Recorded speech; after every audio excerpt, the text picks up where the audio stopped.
Bonsoir et bienvenue à Chemin Critique, mesdames et messieurs, chers amis téléspectateurs. C'est avec un très grand plaisir que je vous retrouve dans ce programme et je suis en tout cas très content parce que aujourd'hui nous allons aborder une thématique de fond qui correspond à notre propre slogan. Nous avons dit en créant Géopolis Télévision que nous allions aller dans les profondeurs de l'économie africaine.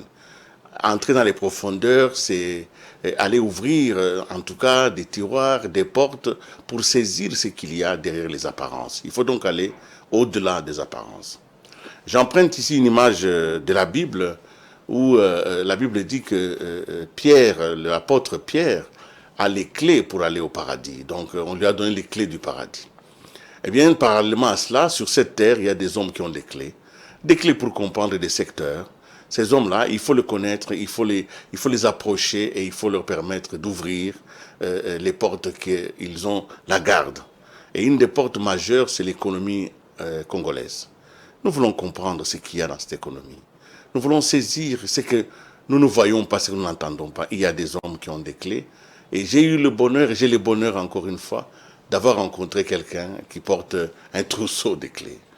Il est porteur de clés parce qu'il a les clés de la compréhension de l'économie congolaise. La question de départ que je me suis posée, c'est de savoir si est-il possible de réformer l'économie congolaise. Peut-elle être réformée? Ou bien elle est, dès son origine, elle est comme une forme de fatalité. Elle va, en tout cas, obéir à ceux qui l'ont mise en place ad aeternam. Y a-t-il moyen de changer le cours des événements? Cette question-là, je la poserai à mon invité avec plaisir. Je reçois le professeur Faustin Luanga. Professeur, merci d'être là. Merci beaucoup, William. Ça fait longtemps que, en tout cas 2 décennies, que vous êtes un personnage clé dans l'espace congolais, l'espace politique congolais surtout, en ce qui concerne les matières économiques, en ce qui concerne les matières financières. Vous avez non seulement vous enseignez, mais vous pratiquez. Vous enseignez, vous conseillez. Vous connaissez donc cette économie que nous allons essayer de comprendre, d'aller un peu au fond, de nous poser de vraies questions. Et la question fondamentale, c'est celle-là. Comment un pays aussi riche que le Congo, pourvu en ressources naturelles, en tout cas qui en font un scandale, comment un pays comme le nôtre peut aujourd'hui abriter une des populations les plus pauvres de la planète? Comment expliquer le paradoxe congolais? Si l'économie, c'est l'activité de production, de distribution des ressources, comment cette économie congolaise distribue les ressources ailleurs et laisse la pauvreté ici? On ne va pas faire donc un tribunal ici, mais on va simplement, sous la lumière d'un expert, faire parler l'économie. Pas les hommes, pas les idéologies, pas les partis pris, simplement l'économie. Merci d'être là, professeur. Merci, c'est un plaisir. Voilà. Alors, qui êtes-vous? On ne peut plus présenter Faustin Luanga. Mais, vous savez, chaque jour qui passe, il y a quelqu'un qui arrive à la maturité, qui ne vous connaissait peut-être pas. Vous êtes effectivement, aujourd'hui, vous êtes ambassadeur itinérant du chef de l'État. Mais vous avez exercé d'autres fonctions plus importantes aussi, prestigieuses, parce que vous êtes quand même connu comme un des hauts fonctionnaires à l'international. Vous avez été chef de département Asie-Pacifique au niveau de l'OMC, l'Organisation mondiale du commerce, depuis 2014. Vous êtes donc en détachement pour votre pays, mais avant cela, vous avez été responsable de l'analyse économique à l'OMC. Vous avez aussi dirigé les bureaux Afrique. Vous êtes revenu ici en 2000-2001, où vous avez été conseiller spécial de Joseph Kabila, président de la République à l'époque, en matière économique, financière et de développement. Vous êtes là donc de 2001 à 2006. Vous êtes évidemment professeur d'économie et des finances et vous enseignez dans plusieurs universités à travers le monde. Soyez donc rassurés que nous aurons tout oui pour comprendre ce que vous allez dire, mais nous aurons aussi certainement des questions à la hauteur de votre compétence. Professeur Faustin Luanga, quand on vous dit économie congolaise, ça réveille quoi en vous? Personnellement, c'est un sujet passionnant. Merci d'abord de me donner cette opportunité de m'exprimer encore sur l'économie congolaise. D'abord, quand on parle de l'économie, qu'est-ce qui est recherché? Parce qu'il faut comprendre des notions élémentaires. Toute économie est structurée sur deux aspects simples. Les besoins, qui sont multiples et multiplicatifs, et les moyens qui sont limités. Et comprendre l'économie, c'est comment allouer, satisfaire les besoins multiples et multiplicatifs avec des moyens limités. Alors, l'économie congolaise, quand on l'étudie, il y a la production, la transformation, la distribution. Elle a été conçue pour servir les Belges, les colonisateurs. Quand vous regardez notre économie, elle est extravertie, orientée vers l'extérieur. Les routes vers l'extérieur, la production, c'était pour servir la métropole. Malheureusement, 60 ans après l'indépendance, on est à 63 ans après l'indépendance, la même structure demeure. Nous produisons des choses que nous ne consommons pas et nous consommons des choses que nous ne produisons pas. Conséquence, nous avons cette tendance à gaspiller beaucoup d'argent malgré beaucoup de potentialités que nous avons parce que nous importons la nourriture. À l'époque, c'était... Et ça, cette histoire a continué à se dégrader. Nous avons d'énormes ressources. On a appelé ce pays scandale géologique. Ça signifie que nous avons beaucoup de ressources. Pas seulement minières. Nous avons la forêt, nous avons l'eau, nous avons des tourbières. Le Congo, c'est un petit paradis. Et c'est paradoxe d'avoir un pays potentiellement riche aux habitants pauvres devient un défi pour nous autres, personnel. Comment changer les choses? La manière dont l'économie congolaise est gérée et orientée est un peu désarticulée. Ça nécessite, vous avez posé la question de l'entrée, est-ce qu'elle est réformable? Bon, nous entrerons dans ce sujet, ça c'était un prélude, je crois. Avec toutes les potentialités dont le pays dispose, ce serait du gâchis si on n'arrive pas à réformer et à réorganiser l'économie pour que cette économie puisse servir à l'amélioration du bien-être des Congolais. Parce que c'est ça l'objectif. Une question que je vais vous poser, elle paraît peut-être bête, mais elle a tout son poids. Mais qui gère l'économie congolaise? Bon, l'État organise la cité, parce que c'est ça le mot économique, c'est-à-dire comment organiser, allouer les ressources, le paix des ressources, rappelez-vous des préludes que j'ai donnés, comment allouer le paix des ressources pour satisfaire les besoins multiples des Congolais. Alors, qui gère? Le premier gestionnaire, c'est lui qui organise la cité, c'est l'État. Mais il ne le gère pas seul. Vous avez l'État, vous avez les opérateurs économiques et vous avez les consommateurs. C'est tout cet émaillage-là qui fait de l'économie. C'est qu'il y a ceux qui produisent, il y a ceux qui consomment, il y a ceux qui régulent, et il y a beaucoup d'intermédiation. Et au centre de tout ça, vous avez l'argent qui doit unir tout ça. Il y a ceux qui reçoivent le salaire, il y a ceux qui payent l'impôt, il y a ceux qui donnent des subventions, l'État. Voilà un peu comment est organisé. Qui gère, pour répondre tout court, l'État et les secteurs privés, ainsi que les consommateurs. Nous allons donc essayer d'examiner la responsabilité des uns et des autres au travers de cette trilogie que vous venez de définir. Alors, je voudrais vous poser notre question dans les basiques, parce que nous sommes en train de poser les jalons. On entend, ça fait déjà plusieurs années, nous entendons comme pour résoudre ce péché congénital, c'est-à-dire d'une économie extravertie, la plupart des gouvernants parlent de la diversification de l'économie. Est-ce que la diversification de l'économie correspond à la réforme en profondeur de cette économie? C'est un des éléments, Parce que ce que nous avons besoin, il doit y avoir un plan global qui a de la vision et qui est décliné au niveau sectoriel pour diversifier cette économie. Quand vous regardez, nous avons des mines, beaucoup de mines, des minerais. Nous avons les cuivres, les cobaltes, les zinc, les coltans, le manganèse, et tout ça. Maintenant, comment réorganiser? Nous n'avons pas une politique minière. Nous avons des instruments miniers. Mais une politique, ça décline la vision. Qu'est-ce qu'on veut faire de nos minerais? Qu'est-ce qu'on veut faire de nos forêts? Qu'est-ce qu'on veut faire de notre bassin d'eau? On doit réfléchir et décliner cela. Et la diversification dont vous parlez viendra de ça. Mais malheureusement, ce n'était pas dans l'intérêt des colons. Lui, il voulait prendre son cuivre, organiser, transformer en Belgique.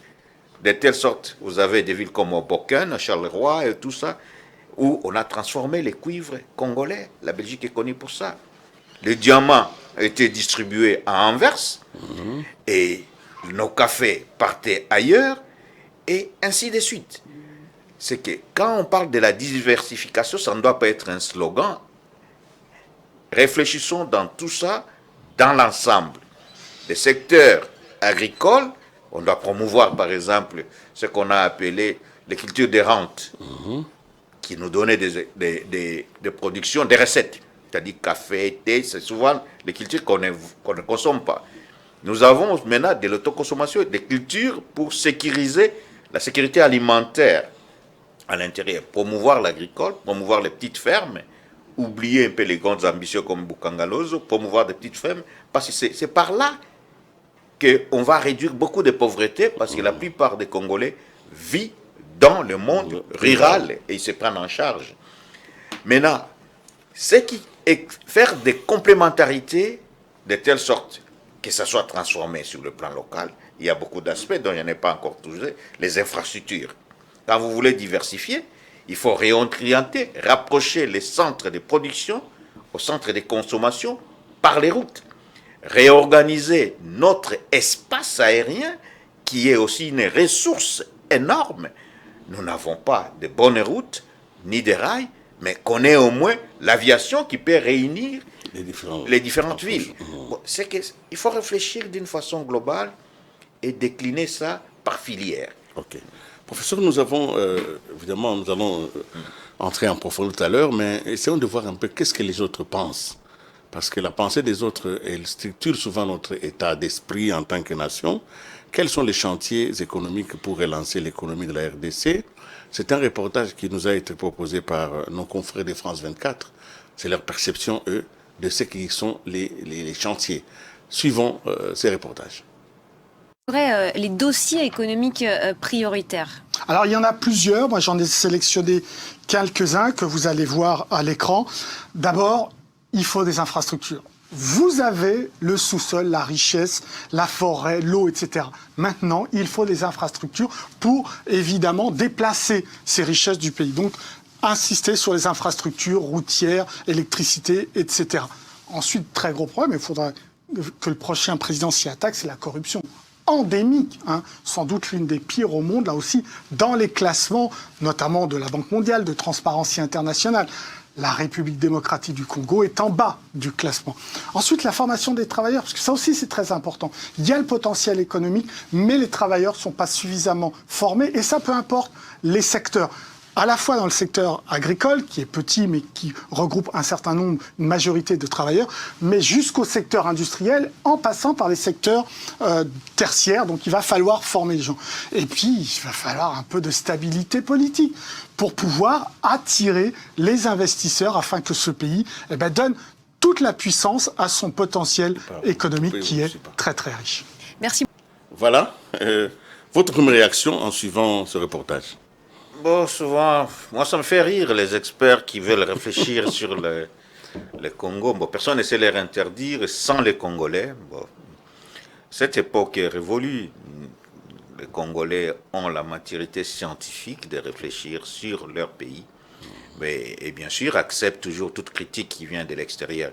On ne peut pas développer le Congo sans les infrastructures. Là, l'opinion est claire, parce qu'on ne peut pas déplacer les centres de production, ni de consommation, ni écouler les marchandises, ça, les infrastructures, que ce soit routière, que ce soit énergétique, que ce soit aéroportuaire, etc., etc.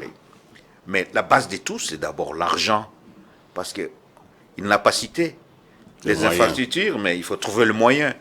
Pour cela, il faut, en préalable, combattre la corruption. Je suis d'accord, c'est ça la bonne gouvernance. Je crois que le président actuel, le président Félix Antoine Tshisekedi, est en train de se battre là-dessus avec l'IGF qui fait un effort énorme et alloué. Mais on n'est pas encore arrivé à ça parce que la corruption, c'était quelque chose et demeure endémique un peu en RDC. C'est toute une culture, il faut passer par... Tout le monde doit s'y mettre pour qu'on puisse arriver à ça. Ce sont des réformes qui prennent du temps. Il n'y a pas très longtemps, même en Occident, la corruption demeure. Il y a un autre aspect que l'opinion et les messieurs qui suivaient de France 24 soulèvent, au-delà de l'instabilité. Qui maintient la RDC dans l'instabilité? C'est la question qu'ils ne veulent pas entrer en profondeur. L'instabilité, elle a des origines exogènes, beaucoup de facteurs pour maintenir la RDC dans le désordre afin de piller, organiser l'économie de telle sorte qu'il y ait pillage. Je vais revenir sur l'argent. L'Occident s'est développé avec un endettement qui défie même l'économie. Bon sens. Les États-Unis sont endettés à 30 000 milliards de dollars. La France, parce qu'on parle de France 24, plus de 3 000 milliards de dollars de dettes. Vous donnez cet argent à l'Afrique, toute l'Afrique est développée. Mais dès que nous, on veut faire quelque chose, on vous dit, non, vous ne pouvez pas vous endetter. Vous n'avez pas les capacités de remboursement. Et pourtant, nous avons les ressources pour ça. Ça, il faut réfléchir sur le financement des développements. Notre caisse congolaise, comme on dit souvent, la gestion à base caisse, elle est petite. On ne peut pas développer le Congo avec cette caisse. Même si le budget a augmenté, il est passé de 6 milliards à 16 milliards, ça demeure petit par rapport à nos moyens. Les financements, c'est un défi énorme. Pour développer le Congo, on doit valoriser nos actifs miniers, forestiers et autres et négocier maintenant les financements. Les Moyen-Orient s'est développé avec un seul produit, le pétrole et ou le gaz, pour le Qatar et les Émirats et l'Arabie Saoudite. Nous en avons plusieurs produits. Nous pouvons structurer de nos jours, on sait faire ce genre de montage financier et ça doit constituer une réflexion énorme. Réorganiser, nous réapproprier de nos actifs qu'on a un peu distribués à qui le veut, parce qu'on a distribué, ça ce sont les organismes internationaux qui nous ont amené ça, avec les cadastres miniers où on a partagé carrément à vil prix les miniers. Chacun a son... En d'autres termes, on est revenu à la colonisation où les Belges avaient sa colonie et nous avons des Australiens, des Américains, des Canadiens avec leurs carrés miniers au Congo. C'est comme une colonisation. Voilà. Et si nous ne faisons pas attention, ils sont en train maintenant de nous conseiller aussi à morceler la forêt. On risque ici maintenant de venir, ils ont leurs forêts, ils ont leurs champs ici. Et les Congos, si on ne fait pas attention, on va se retrouver dans des procès pour ça. Il faut réfléchir comment nous réapproprier en créant des joint ventures ou bien les partages des productions avec ceux qui viennent avec des capitaux. Il y a beaucoup de réflexions à faire là-dessus. Professeur Luanga, je voudrais qu'on revienne un peu en 2001. Vous arrivez ici en tant qu'expert de l'OMC, mais c'est quand même sous votre gouvernance, votre intelligence collective de l'époque, que le code minier va être promulgué. C'est ce code minier qui donne pouvoir aux multinationales de venir s'approprier des carrés miniers, mais on enlève même à l'État le droit de posséder. La loi Bakajika tombe, on commence à parler de l'État exerce sa souveraineté. Et dans ce code minier, les produits du sol qui appartiennent à la société et non à l'État. L'État ne va se contenter seulement des taxes. cette période-là, est-ce que c'était parce nous étions en train de négocier en position de faiblesse, ou bien c'était vraiment l'ignorance des enjeux?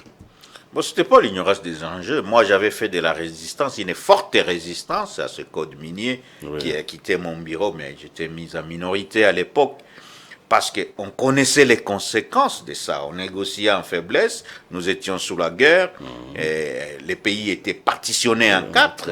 Bon, il fallait faire des concessions. Je crois qu'il y a moyen de revenir et de faire des correctifs là-dessus. La révision du code minier, malheureusement, qui est toujours basée sur presque les mêmes principes, on doit passer par le partage des productions. C'est une autre attitude, une autre approche qui permet à l'État propriétaire, récupérer d'abord son sol, son sous-sol, ce qui réfère de la loi Bakadjika.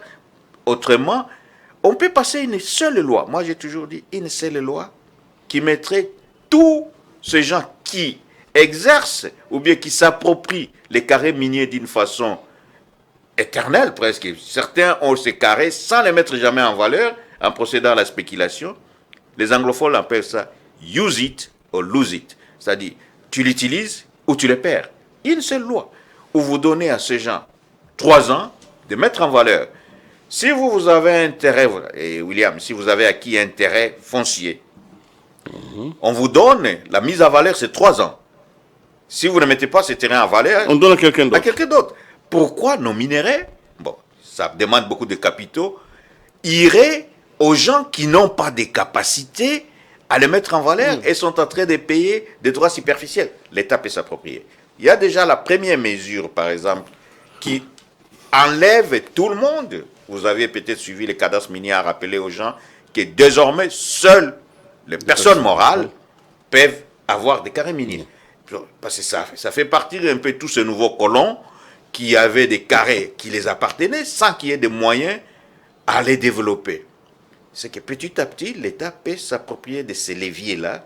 Ne faisons pas la même erreur pour les forêts et peut-être pour l'eau qui va venir. Alors, évidemment, merci de nous rappeler que vous aviez quand même fait de la résistance à l'époque. Aujourd'hui, la question que j'étais en train d'observer avec vous, c'est de la réforme de notre économie. Peut-elle être réformée? Alors, je vais vous soumettre une petite hypothèse. Vous allez essayer de nous dire si cela est possible ou pas.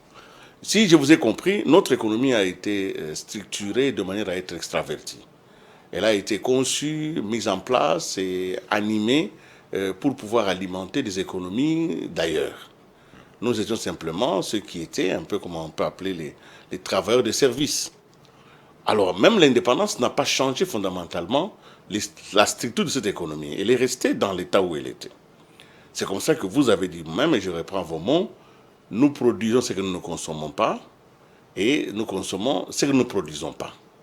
Donc, s'il y a une réforme majeure, profonde, elle devra être par là. Produire ce que nous consommons et exporter le surplus.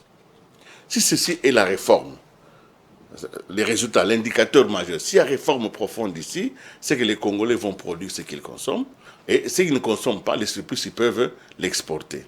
Nous n'avons que des matières premières ici comme ressources, en tout cas commerçables. Alors, comment produire ce que nous consommons? Comment que nous allons consommer nos ressources? Comment nous allons faire pour que les ressources qui sont ici obéissent à nos propres besoins? Simple, William. Bon, c'est une question pertinente. Exiger d'abord les transformations sur place. Si on n'arrive pas à transformer tout, on peut ne fût-ce que les premières transformations sur place. Et il y a des modèles qui ont réussi ailleurs. Dans les années 70, les Émirats arabes étaient du sable, la plupart du pays. Ils avaient leur pétrole. Tous les pétrodollars, ce qu'on appelle les pétrodollars, les booms pétroliers, partaient dans les banques de l'Occident. 9 ans après, dans la deuxième crise pétrolière, vers les années 73. Bon, après 7 ans, c'était les années 80, la deuxième, ça c'était à 73, les princes qui seraient partis aux États-Unis étudier ont exigé jamais, l'argent ne quitte plus ici. Les pétrodollars vont travailler ici chez nous. On les a opposés qui n'avaient pas la technologie. Ils ont dit non, vous avez la technologie, vous viendrez construire avec nous. Les hôpitaux, vous viendrez faire ces hôpitaux. Les universités, de telle sorte, si vous voyagez aujourd'hui dans le Moyen-Orient, vous avez les meilleures universités, les meilleures infrastructures, construites en collaboration avec l'Occident. L'Asie a imposé cela. Et bien sûr, l'Asie et le Moyen-Orient ont investi beaucoup dans l'éducation. Nous pouvons faire le même chemin.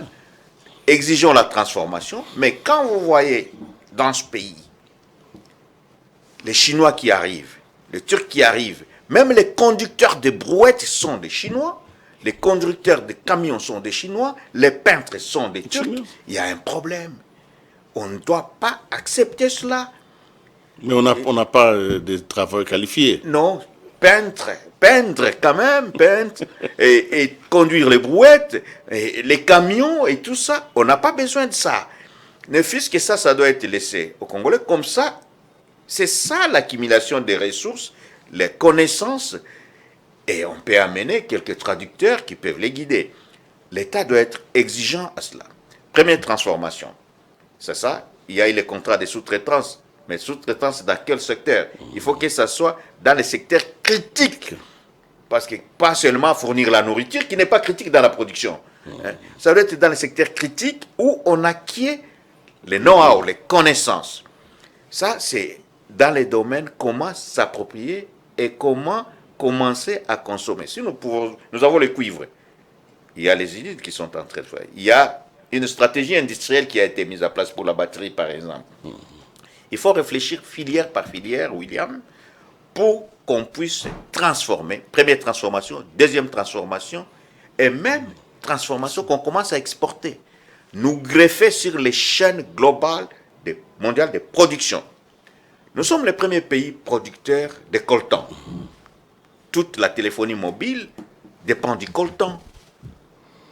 On ne produit aucun téléphone au Congo. Il y a un problème. Nous avons des facultés de polytechniques qui sortent chaque année de bons ingénieurs qui partent ailleurs. Convainquons ces sociétés multinationales qu'ils viennent investir chez nous. Le coltan est là, ça peut sécuriser l'Est facilement parce qu'ils seront sur place. Évitons l'intermédiation de nuls, c'est-à-dire l'intermédiation des gens qui ne maîtrisent pas la technologie mais qui s'approprient les rentes. Touchons directement aux grands producteurs. S'il y a une petite critique que j'ai faite, vous avez vu, on voulait faire vendre ici les blocs pétroliers. Mais tous les grands majeurs ne sont pas venus. Oui. Il y a un problème.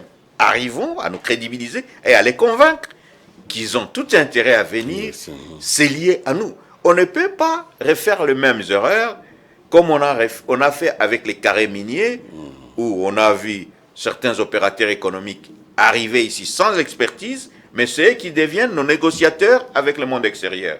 L'État, rappelez-vous, quand on a commencé, c'est l'État qui organise la cité, c'est l'État qui gère l'économie. C'est l'État qui régule. Voilà, de négocier très bien. Alors, nous allons suivre un deuxième reportage, toujours dans le cadre des réformes. Cette fois-ci, nous empruntons à nos amis de Africa 24, d'Afrique. Comment est-ce qu'ils voient les réformes économiques en RDC? Vous allez voir qu'il y a une différence entre la vision africaine, peut-être aussi la vision européenne. Suivons.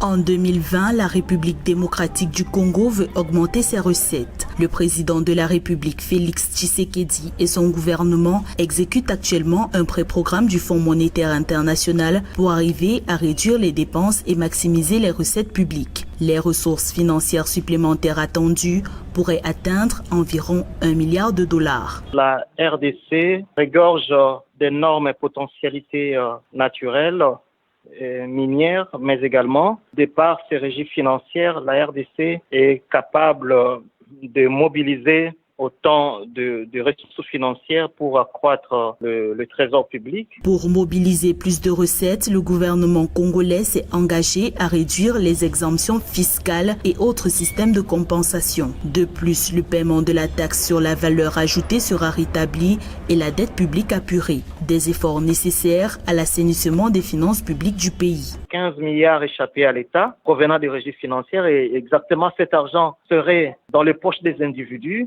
Il faudrait arrêter l'hémorragie financière dans le pays et sanctionner les auteurs. Il y a également la numérisation. Cette numérisation de l'administration publique est une décision importante. La République démocratique du Congo veut renouer avec les facilités de crédit et même un appui budgétaire direct des bailleurs de fonds grâce à ces réformes économiques. Pour vérifier les progrès réalisés par le pays, le Fonds monétaire international a prévu 3 missions de contrôle en février, avril et juin 2020. Voilà. Professeur, quelle est votre réaction? C'est un ajout, oui. Vous voyez, l'attitude est différente. Quand on doit changer les paradigmes et dépasser. Nous vivons dans un monde décomplexé où l'information est accessible à tout le monde avec les réseaux sociaux, le monde multimédia, les faits numériques et l'intelligence est partagée. Dans ce monde-là, je crois que le Congolais a tout à fait sa place. Les réformes doivent être courageuses pour arriver à apporter de bons résultats. Combattre, bien sûr, le coulage des recettes par des mesures sévères, mais comme je vous ai dit au début, William, il y a des limites à ce que les régies peuvent faire. C'est que la vision, les régies, c'est penser à notre caisse, c'est-à-dire les prélèvements. Or, la pression fiscale a ses limites dans un pays où les entreprises ne sont pas nombreuses. Le secteur privé est à développer. Large partie est dans l'informel. Il faut taxer et se demander pourquoi ces gens vont dans l'informel, comment les ramener dans le secteur formel. La maximisation des recettes part du principe où l'économie est complètement un peu bien bancarisée, où on peut tracer l'argent. La taxe sur la valeur ajoutée, c'est une taxe sur la valeur ajoutée, c'est qu'elle est captée sur ce qui est ajouté facilement. Or, dans nos pays où on ne transforme pas beaucoup, c'est difficile. Oui, la pratique comptable n'existait pas beaucoup. Tracer cette valeur ajoutée est difficile. La France, qui a créé la taxe sur la valeur ajoutée, perd chaque année à peu près 30% dans la fraude. C'est que on doit chercher, augmenter les capteurs de TVA, augmenter la comptabilité. C'est que ça, c'est un processus avec les numérisations, ça peut se suivre. Mais nous devons réfléchir comment chercher l'argent par des moyens innovants pour financer les développements. C'est très important. Les réformes sont possibles, demain possibles. Ça sera pour la première fois, félicitations à M. Nicolas et ses collègues, Kazadi, qui gère bien les finances publiques, où on va terminer les programmes de FMI. On est au dernier niveau d'évaluation, on va terminer ça. Mais ne nous trompons pas, le FMI ne va pas nous amener le développement.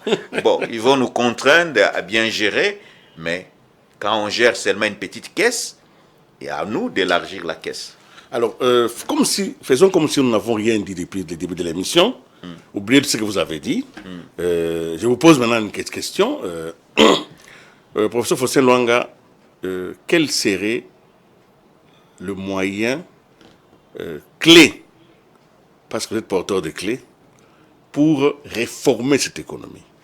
Si nous devons la réformer, alors quel est le chemin critique pour arriver à la réforme et permettre effectivement à cette économie d'être un facteur majeur de développement? D'abord une vision, la première chose, et de la vision va découler un plan. Cette vision doit être portée par qui? Le chef de l'État seul? Non, ça doit être une vision qui transcende les générations. Oui. Et qui transcende les cycles électoraux. Vous voulez développer les batteries pour que le Congo devienne pays solution? Ça c'est une notion qui dépasse les calendriers électoraux. Alors, cette vision de développement du Congo, un Congo nouveau, cibler des produits dans chaque secteur, dans chaque région. Pour les mines, par exemple, prenons le cobalt, où nous sommes le grand réservoir de cobalt, les coltans, les cuivres, quelques produits, 4 produits. Réfléchissons comment rentabiliser ça. Vous allez y aller, mais je voudrais que vous reveniez un tout petit peu à l'énumération. Vous avez dit, premier élément, c'est la vision. La vision. Deuxième élément, vous parlez du programme.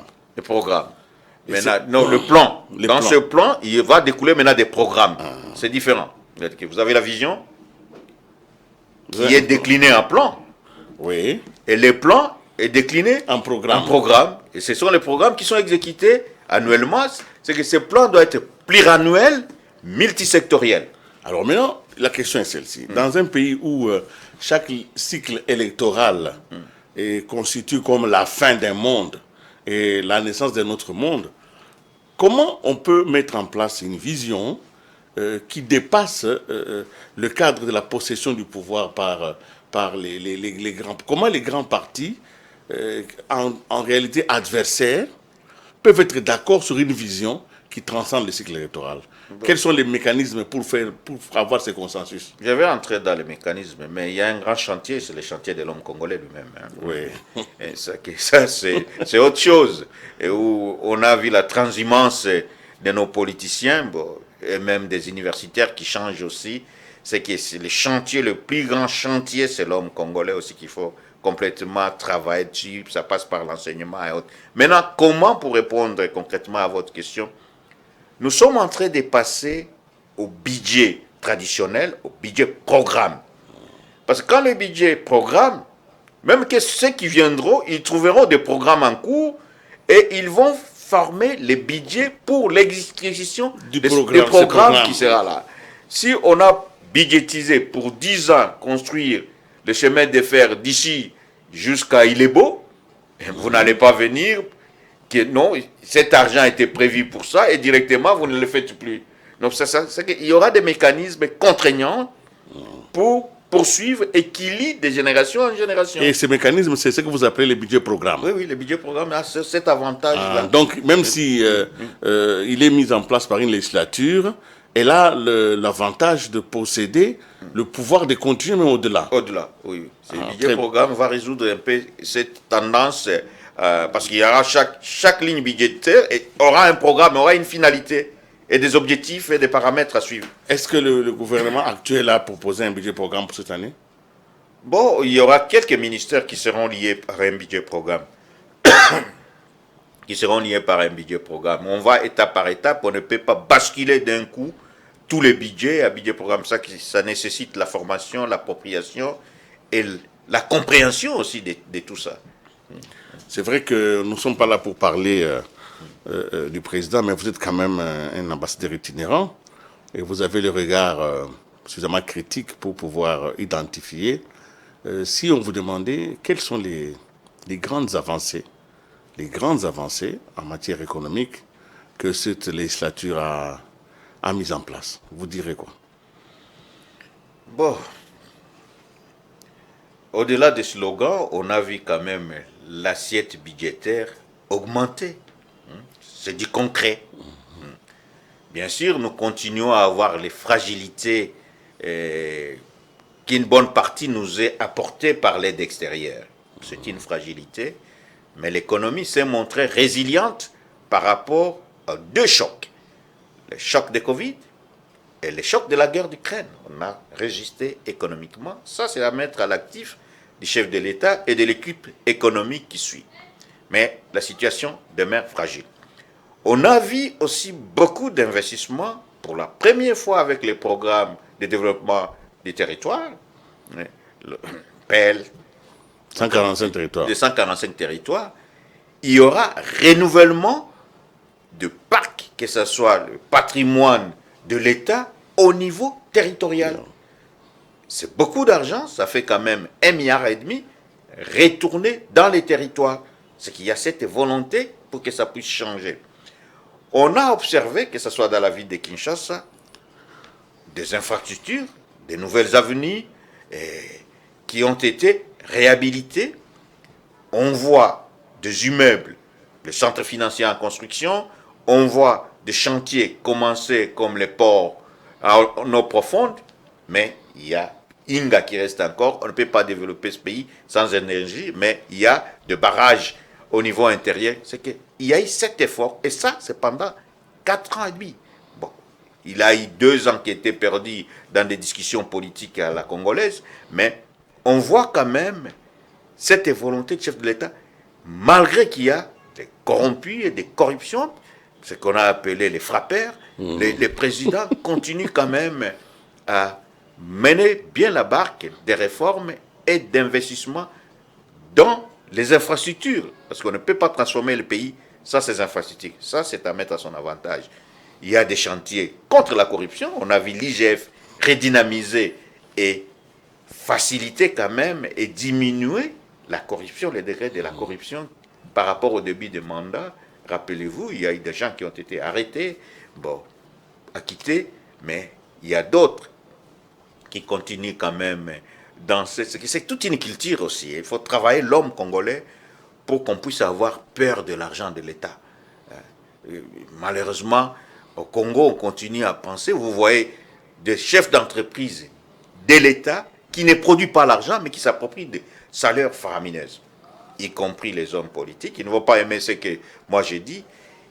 On ne développe pas un pays par la fonction politique. Ce sont les entreprises qui créent les richesses. Ce n'est pas la politique qui doit créer les richesses. Diminuer les salaires de tous ces hommes politiques pour retirer l'attractivité politique. Qu'ils aillent faire les affaires, ce serait déjà quelque chose de bien, parce que la tension salariale entre les hommes politiques et le bas peuple est très grande. Très grande. Très grande. Donc, alors, vous parlez comme un opposant, hein? Je ne le suis pas, je peux m'assumer.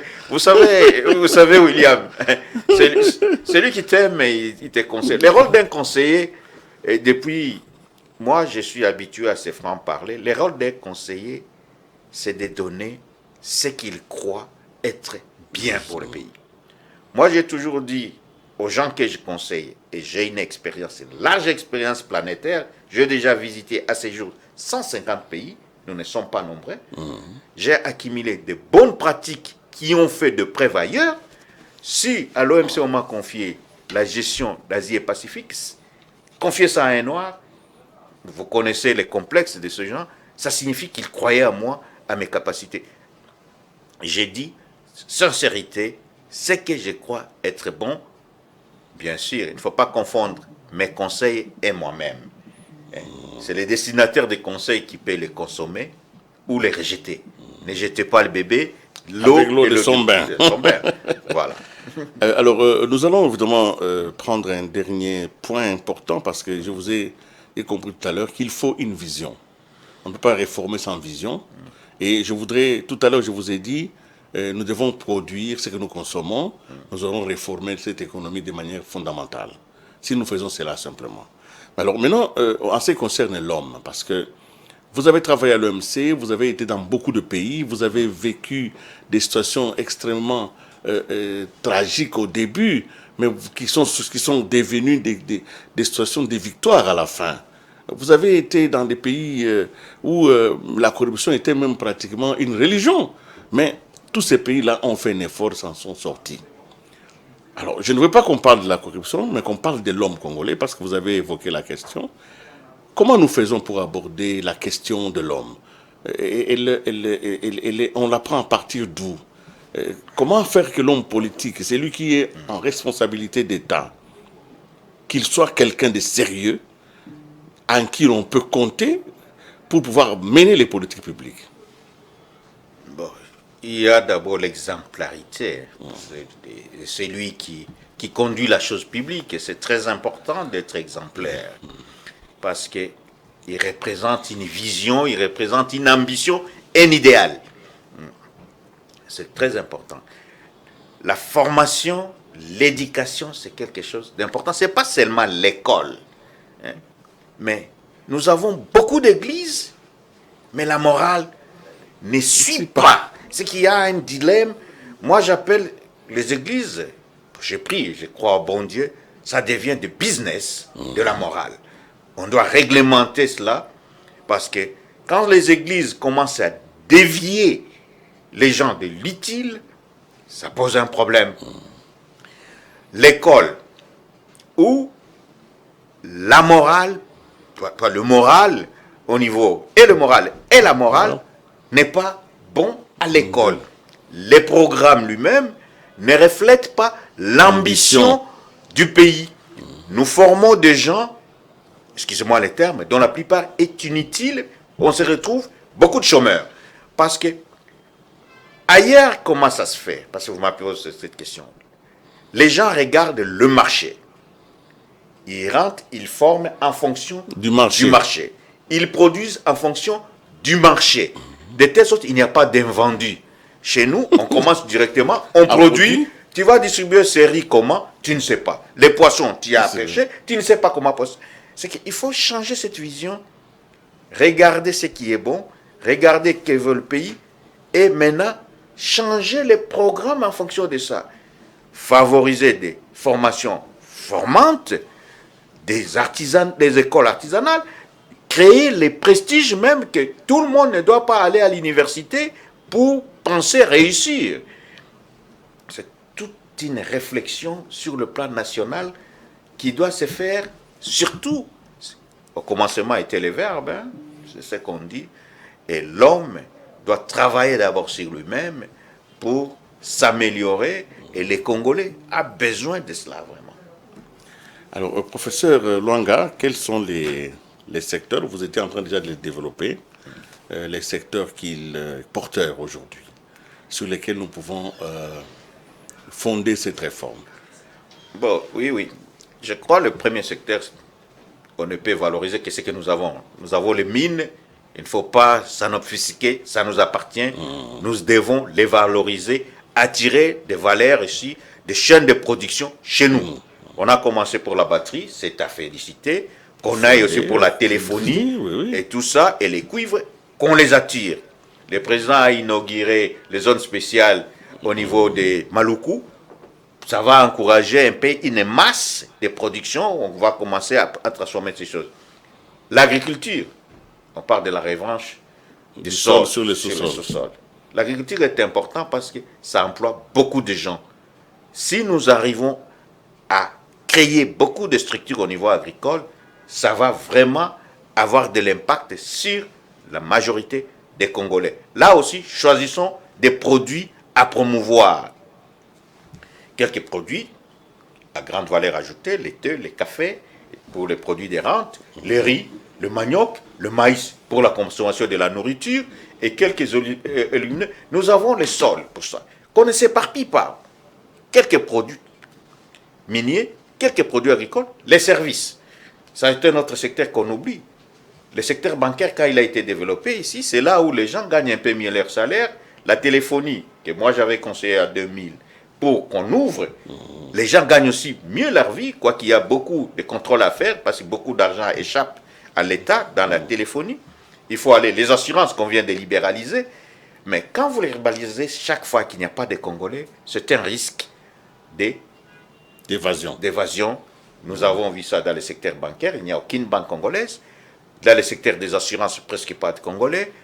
Dans les transports, dans l'immobilier et tout ça. C'est qu'on doit voir comment le président a parlé, comment créer des millionnaires congolais. La loi de la sous-traitance est là qu'il faut appliquer. On doit développer les lois de contrat bail pour faciliter l'accès des crédits et tout ça. Quand on mélange un peu tous ces secteurs, travailler de connivence avec la FEC et diminuer les tracasseries administratives, il y a beaucoup de chantiers. Nous allons aux élections. Je crois que les candidats vont réfléchir comment faire rêver les Congolais.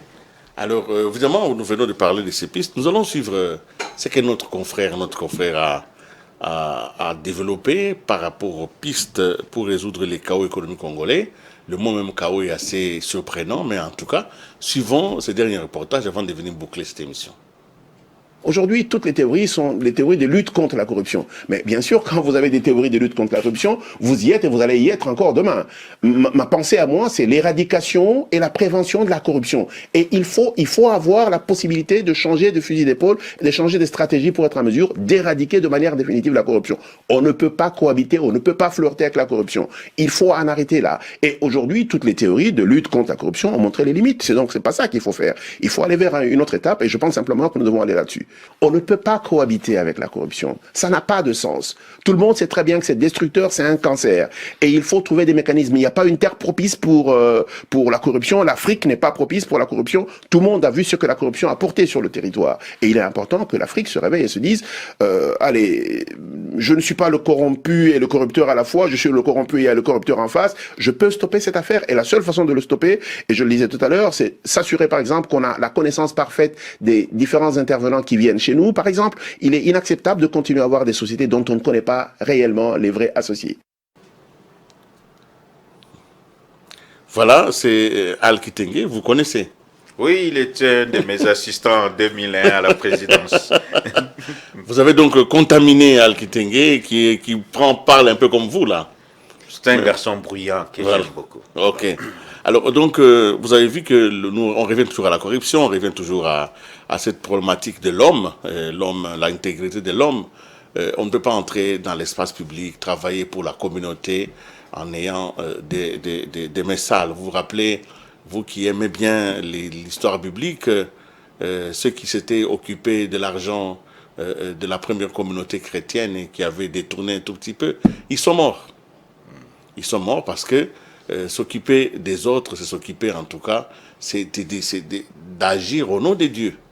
Parce que c'est Dieu qui est le patron. Donc s'il vous donne une place dans son groupe, il faut donc avoir les mains propres. Professeur Luanga, nous avons abordé beaucoup de questions, mais vous avez tapé juste parce que vous avez donné l'essentiel. Vous avez dit qu'il nous faut effectivement changer les paradigmes et il est possible de le faire. Maintenant, sur qui vous comptez fondamentalement aujourd'hui pour que cette réforme se fasse? Vous comptez sur qui?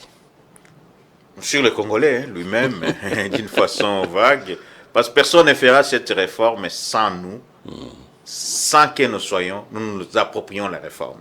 La plupart des réformes qui ont été imposées échouent. Il faut partir de la base vers le sommet. Changeons un peu la vision des choses. Ceux qui sont à haut conçoivent. L'intellectuel doit s'approprier son rôle, mais aussi, moi j'aime dissocier, nous avons des intellectuels, mais nous avons des experts. Les deux doivent travailler de pair. L'intellectuel a une vision globale, l'expert a la technocratie pour continuer. Chacun a sa place. En parlant de la corruption, nous ne pouvons pas changer ni réformer le Congo dans un monde capitaliste, dans un monde où le capital est important, sans qu'il y ait des capitalistes congolais.